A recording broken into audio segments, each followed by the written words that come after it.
인사가 만사라는 말 너무 당연하게 우리는 받아들이는 말입니다. 그런데 지금 상황에서 이 기업만큼 인사가 중요한 곳이 있었을까 싶습니다. 메모리 반도체 기술 혁신의 위기를 겪고 있는 삼성전자, 이재용 회장의 입에서 위기라는 말이 나왔을 만큼 이번 인사에 대한 기대감이 높았는데요. 이번 인사가 어제 사장단 인사가 나왔습니다. 이걸 어떻게 봐야 할까요? 관련한 내용은 리더스 인덱스의 박주근 대표님과 이야기 나눠보겠습니다. 대표님 연결돼 있습니다. 나와 계십니까? 네, 안녕하세요. 예, 안녕하십니까. 어쩌다 보니까 이번 주에는 기업 스토리를 두 번째 진행하게 됐는데요. 삼성전자 그러네요. 이야기입니다. 개인적으로는 이거 하려고 이렇게 뜸을 들었나? 이런 느낌이 들었거든요. 대표님 네. 총평을 하신다면 어떻게 하시겠습니까? 혁신도 없었고 쇄신도 없었고 감동도 없었고. 미래도 보이지 않았다입니다. 알겠습니다. 삼성전자 인사 이번에 굉장히 중요하게들 생각을 했잖아요. 네. 왜 이렇게 삼성전자 인사에 대해서 집중을 해왔던 걸까요? 뭐 아시겠지만 최근 3개월 동안 예, 삼성전자 주식을 20조 원 가까이 외국인들이 내다 팔았습니다. 예, 그래서 5만 전자 밑으로 떨어지기도 했고요. 그리고 이들이 뭐 돌아오기가 쉽지 않을 전망이에요. 거기다가 이유는 그 삼성전자에 대한 잠재 성장에 대해서 굉장히 비관적인 의견을 내놓고 있다는 거죠. 그렇죠. 예, 그리고 우리가 이야기했듯이 삼성의 본원적 기술력에 대해서도 의구심을 내비치고 있고, 이런 그리고 전현영 부회장이 본인 스스로 이제 사과문을 발표하면서 삼성전자 위기에 대해서 반성까지 했는데도 불구하고 이번 인사에서 그런 대한 반성에 대한 어떤 부분이 인사에 나타나야 되는데 그러한 부분들이 전혀 나타나지 않았다. 그래서 좀 투자자들도 좀 실망하는 것 같고요. 예. 또 어제 삼성전자에 좋지 않은 소식이 또 악재 터지지 않았습니까? 미국의 예. 보조금 그렇죠. 예. 불확실하다는 거 터지면서 주가는 계속 하락하고 있는 것 같습니다. 삼성전자에 대한 대체적인 부정적인 반응이 있는 것 같고요. 간밤에 미국 쪽에서도 반도체 기업들 주가가 많이 하락해서 그런지 오늘도 삼성전자는 지금 약보합 정도 기록하고 있는 것 같습니다. 자, 이번 인사를 보니까 부회장 3명 모두 유임이 됐어요. 이거를 두고 우리 같이 이제 평론을 하는 사람들은 좀 부족하다, 아쉽다 이런 말도 하긴 하는데 일각에서는 이재용 회장의 사법 리스크가 아직 말끔히 해소된 게 아니잖아요. 그래서 과감하게 하지 못했을 것이다. 이런 이야기도 한단 말이에요. 여기에 대해서는 동의하십니까? 아무래도 그 부분이 상당히 많이 영향을 미친 것 같습니다. 그러니까 이번 인사에서 핵심적으로 보는 이제 주요 포인트 중에 하나는 예전에 미전실이라고 이야기했던 사업 지원 TF 팀의 인사가 얼마나 혁신적으로 바뀔까가 사실 주요 관심사였고, 두 번째는 삼성이 이야기하는 본원적 기술력에 대한 부분을 어떻게 인사로서 쇄신하고 혁신할 것인가가 주요 관심사였는데, 첫 번째 부분에 대해서 전혀 손을 대지 못했고, 오히려 예전 미전실 사람들의 권한이 더 강화되었고, 더 중요 요직으로 배치가 되었습니다. 예. 그러니까 이것은 이재용 회장의 사법 리스크가 여전히 있는 것에 대해서 좀 보수적으로 인사를 한 주요 요인이 아닐까라고 볼 수는 있지만, 사실 어느 한 사람의 어떤 리스크를 기업 전체의 리스크로 가져가는 것은 저는 바람직한 모습 보이지는 않습니다. 기본적으로 뭐 기업의 주인은 주주인데 총수가 아니죠, 원론적으로는. 그런데 그렇죠. 이런 모습들은 그렇게 썩 보기 좋은 느낌은 아닌 것 같습니다. 아무튼 간에 이번 인사에서 초점을 굳이 꼽자면은 메모리 반도체, 당연히 메모리 반도체와 파운드리 이쪽이라고 볼 수가 있겠는데요. 메모리 반도체를 전영현 부회장의 직할 체제로 바꿨거든요. 그러면은 굉장히 좀 역할이 커졌다라고 볼 수가 있겠네요. 일단 메모리 반도체의 수장을 교체를 했습니다. 예.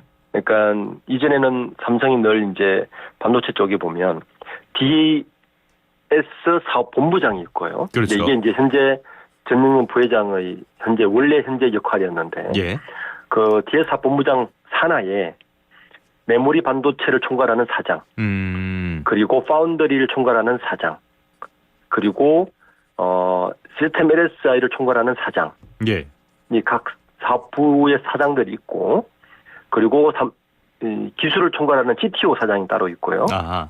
그리고 연구소를 총괄하는 삼성종합기술원 사장이 따로 있는데, 이번 인사의 특징은 이 정진영 부회장이 DS 사업본부장도 원래는 하고 있었는데 거기에다가 메모리 반도체 사장도 겸직을 했고요. 그러니까 메모리가 직할이 됐다. 직할이 된 거죠. 예.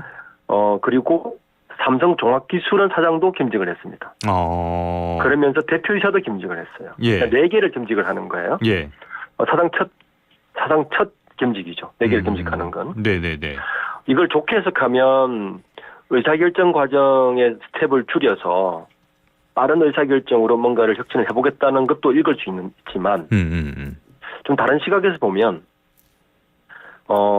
종합기술원 원장은 원래 이전에 사장이었던 경기현 사장이 하셨어요. 예.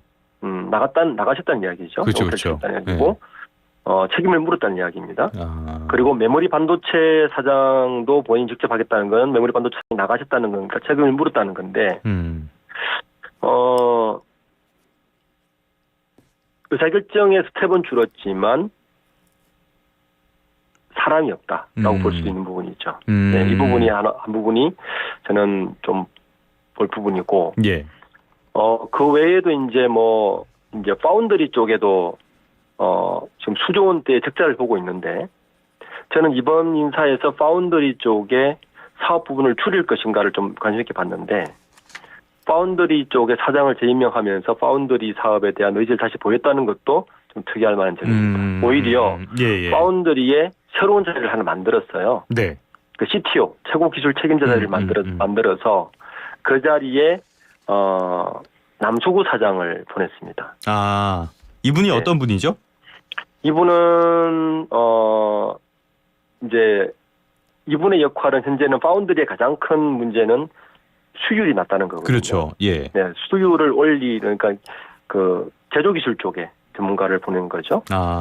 그래서 수율을 올리는 책임을 줬고, 또 하나 이제 반도체 쪽에 특이한 인사 하나는 제가 아까 초두에 예전 미전실 현재 사업 지원 TF 쪽에 권한을 더 강화한 거 아니냐라고 읽을 수 있는 부분인데, 반도체의 경영 전략을 총괄하는 자리, 이 자리에 사업 지원 TF에 있던 김용관 부사장을 사장으로 승진시키면서 이 자리를 보냈어요. 그러니까 사업 지원 TF의 권한이 더 반도체 쪽까지 더 강화시키는 것 아니냐라고 볼 수 있는 대목입니다. 예전에 해체가 됐던 미전실 출신들이 다시 전면에 나선 것이 아닌가 이렇게도 좀 볼 수가 있겠는데, 앞서서 말씀해 주신 내용 중에 내부에 쓸만한 사람이 별로 없었다라는 평가를 좀 해주셨단 말이에요. 삼성전자가 뭐 동네 구멍가게도 아닌데 왜 이런 평가까지 나온 건가요? 우선은 현재 그 3인 부회장 체제잖아요. 이렇게 되면 일단 이분들이 굉장히 이제 일단은 60년대생 이전 세대입니다. 굉장히 나이가 있으시고요. 네, 보통 일반적으로 재계에서는 만 60세 정도를 넣을 이제 어떤 가이드라인을 보고 있는데, 이제 올드맨을 다시 복귀시킨 거고, 심지어는 그 나갔던 분, 현재 이원진 사장 같은 경우는 퇴임하셨거든요. 퇴임하신 분을 다시 삼성전자 디바이스 경험 부문 글로벌 마케팅 실장으로 다시 복귀시켰어요. 그러니까 신규 인물을 등용하는 것이 아니라 계속 이전 사람들을 등용하는 게 이번 인사의 가장 큰 특징이었습니다. 올드보이의 귀환이라면은 어떤 면에서는 안정감을 줄 수 있고 그 노하우들을 살릴 수 있는 그런 장점도 있겠지만은, 다른 말로 하면은 새로운 인물이 없다, 좀 쓸만한 사람이 없다라는 걸로도 평가될 수 있어서 양날의 검 같습니다. 삼성전자가 전무와 부사장을 직함을 합치면서 2년 전에 그렇게 조직 체계를 바꾸면서 그때 이유를 뭐라고 들었냐면은 신임 사장들의 발굴 자원을 늘리기 위해서 그렇게 했다고 이야기하는데, 본인들이 이야기했던 정책을 지금 이율배반적으로 거꾸로 이야기하고 있는 거죠. 알겠습니다. 여러모로 조금 실망스러운 부분들이 있는데요. 또 하나 또 짚어봐야 될 게, 지금 삼성전자의 문제라면은 역시 근원적인 기술 개발 쪽에서 경쟁사에 밀리고 있다라는 점을 들 수가 있겠는데요. 이런 측면에서 이번에 미전실 출신들의 다시 전면에 등장한 것들, 이런 것들이 기술 혁신의 어떤 타이밍이라든지 이런 것들에 영향을 미칠 수 있는 그런 인사로 봐야 되는 거 아닙니까? 지금 삼성의 위기설의 주요 요인 중에 하나를 여러 전문가들은 삼성 조직의 관료화로 많이 짚고 있습니다. 그 관료화의 원인 중에 하나를 이제 사업 지원 TF, 예전 미전실의 어떤 관료화된 조직을 짚는데 예. 이번 인사의 특징 중에 하나가 오히려 그 미전실 출신들이 중요 요직으로 재등판하면서 그러한 외부의 우려를 오히려 강화시키고 있다는 게 특징입니다. 관리의 방금 삼성이라는 게 더 강해졌다. 그렇죠. 예. 방금 말씀드린 듯이 반도체 쪽에 기술 혁신이 필요한데 그 경영진 전략 총괄로 사업지원 TF에 있는 김용관 사장을 등판시킨 것. 예. 그리고 그 DX 사업본부에 있는 김영지원 총괄하고 있는 박학규 사장. 예. 이분도 원래 미전실 출신입니다. 아. 이분이 다시 사업지원 TF에 로 가서 경영지원을 하고 있는 것들. 이런 인사 회전문 인사를 보면 미전실 출신 분들이 회전문식으로 계속 중요 요직을 계속 독차지하고 있다. 예. 그러면 삼성전자의 위기라고 할 수 있는 위기의 원인 중에 할 수 있는 부분들을 내부적으로 별로 인식하지 하고 있지 않다라고 볼 수 있는 거죠. 예.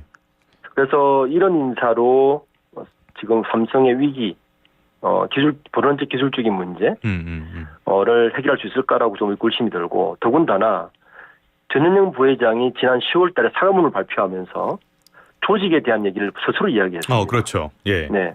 그 부분에 대한 인사도 나타나지 않았다는 문제고요. 제가 가장 우려하는 부분은 뭐냐면 10월 달에 사과문에서 전현영 부회장이 두 번째로 얘기한 게 미래에 대한 청사진을 이야기하셨어요. 예. 이번 인사에서 어떤 부분도 삼성전자의 미래에 대한 인물을 볼 수가 없습니다. 네.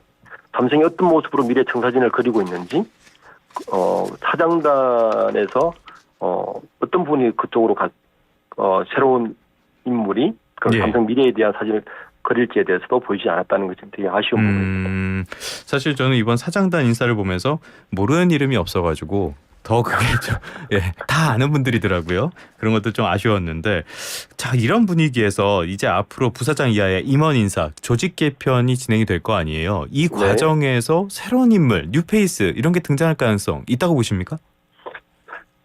부사장급이나 새로운 임원급에서는 나타날 확률이 높겠죠. 예. 네.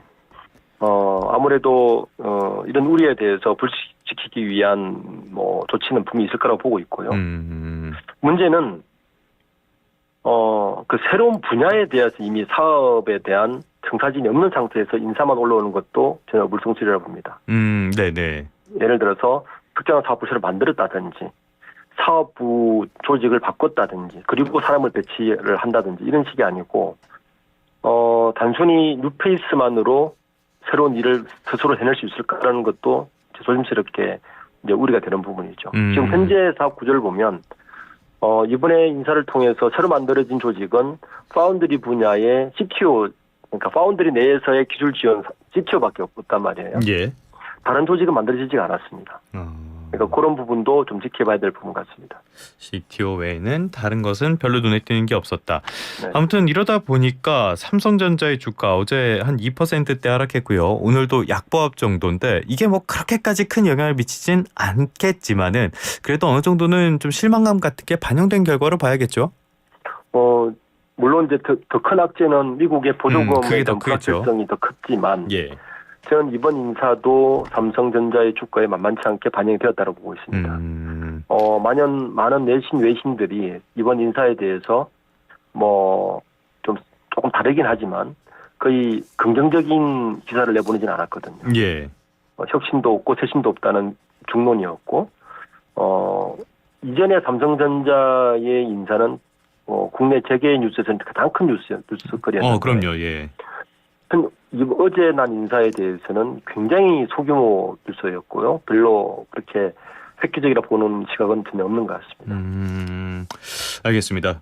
반대로 경쟁 회사인 SK하이닉스 이쪽에 대해서는 지금 사실 실적도 좋고 주가도 어느 정도는 가고 있고 상대적으로 그러다 보니 분위기가 이렇게 다르다 보니까 승진이 많을 것이라고 예측을 해주셨는데 이번 인사 어떻게 나올 걸로 보십니까? 우리가 보통 인사가 진상필벌이지 않습니까? 예. 예, 인사 원칙 진상필벌인데 SK하이닉스의 경우에는 승진잔치를 많이 벌일 거로 예상됩니다. 우선 HDMI 우선 영업이익에서 삼성전자를 처음으로 이겼고요. 그 부분이 획기적인 사건이었고 그리고 기술적으로 삼성전자를 메모리 쪽에서 앞서가기 시작했다는 것도 굉장히 획기적인 트리거 포인트가 될 것이고 특히 AI 시대를 대비해서 HBM 반도체에 대한 주도권을 가지고 있다는 것도 큰 승진의 어떤 주였기 때문에 SK 하이닉스는 뭐 물론 미국의 악재의 변수가 있긴 하지만 현재 실적으로는 뭐 많은 성장이 나타나지 않을까라고 생각하고 있습니다. 확실히 SK하이닉스와 삼성전자는 확연하게 다른 분위기가 있고요. 이번 삼성전자 인사에 대해서는 혁신도, 쇄신도, 미래도, 감동도 보이지 않았다. 이런 것들이 대표님뿐만이 아니라 전반적인 시장의 평가가 아닌가 이런 생각이 듭니다. 앞으로 좀 바뀌는 모습이 어떻게 나타날지 모르겠어요. 지금까지 리더스 인덱스의 박주근 대표님과 함께 삼성전자의 사장단 인사에 대한 평가 해봤습니다. 오늘 말씀 고맙습니다. 네, 감사합니다.